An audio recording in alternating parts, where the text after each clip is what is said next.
അതെ, ദേ ഇങ്ങനെ പള്ളി പോകാൻ നിൽക്കുന്ന പോലെ എന്താണ് ഒരുങ്ങി നിൽക്കുന്നതെന്നായിരിക്കും നിങ്ങൾ നോക്കുന്നതല്ലേ. വേറെ ഒന്നുമല്ല കേട്ടോ, ഞാൻ വലിയ ആളെ സ്കൂളിൽ കൊണ്ടുവിടാൻ പോവാണേ. ഇപ്പം സമയം ഒരു 6:15 കഴിഞ്ഞതേ ഉള്ളേ. പക്ഷേ നല്ല തണുപ്പായി തുടങ്ങി ഇപ്പോൾ ഇവിടെ. എനിക്കൊന്ന് കഴിഞ്ഞ വർഷമൊന്നും ഇത്രയും തണുപ്പിട്ടില്ലായിരുന്നു. തണുപ്പൊന്നും അധികം നമുക്ക് ഫീൽ ചെയ്തിട്ടില്ല. പക്ഷേ ഈ പ്രാവശ്യം നല്ല തണുപ്പാണ്. ആൾക്കും തണുപ്പ് സഹിക്കാൻ വയ്യ എന്നൊക്കെ പറഞ്ഞിട്ട് അതിൻ്റെ പോക്കറ്റിലേക്കൊക്കെ കൈയൊക്കെ കെട്ടി ഇങ്ങനെ വെച്ചിട്ടാണ് പോകുന്നത് കേട്ടോ. അതുപോലെ തന്നെ വെയിലൊന്നും അധികം വരുന്നൊന്നുമില്ല.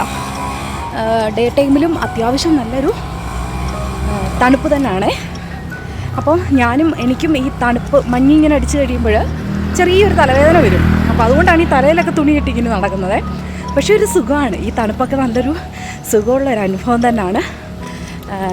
ഇനിയിപ്പോൾ ഒരു ജനുവരി വരെ ഈ ഒരു കാലാവസ്ഥ തന്നെ ആയിരിക്കും. അപ്പം ഇച്ചിരി കൂടെ കൂടാനും ഇനി സാധ്യതയുണ്ട്. ഇതിപ്പോൾ നവംബർ കഴിഞ്ഞ് ഡിസംബർ തുടങ്ങാറാവുന്നതല്ലേ ഉള്ളൂ. അപ്പോൾ ഇച്ചിരി കൂടെ കൂടാനൊക്കെ സാധ്യതയുണ്ട്. എന്നാലും നമുക്കിഷ്ടപ്പെടുന്ന ഒരു തണുപ്പ് തന്നെയാണ് കേട്ടോ. ഞാൻ നല്ലതായിട്ട് എൻജോയ് ചെയ്യുന്നുമുണ്ട്. പക്ഷേ ഒരു പ്രത്യേക ഒരു സുഖമാണ് അല്ലേ തണുപ്പത്ത് ഇങ്ങനെ നടക്കുക എന്ന് പറയുന്നത്. പിന്നെ ഈ ഒരു ടൈമിൽ കുഞ്ഞുങ്ങൾക്ക് സ്കൂളിൽ പോകുന്നതാണ് ഒരു കുഴപ്പമെന്ന് പറയുന്നത് കേട്ടോ. ഞാൻ പറഞ്ഞില്ല, 2-3 ദിവസം കൊണ്ട് വെയിലൊന്നും അങ്ങനെ വരുന്നില്ല. അപ്പോൾ കൊച്ചാൾക്ക് അതിൻ്റെ ചെറിയൊരു പ്രശ്നമുണ്ട്. ഇന്നലെയൊക്കെ നല്ല ചുമയൊക്കെ ആയിരുന്നു.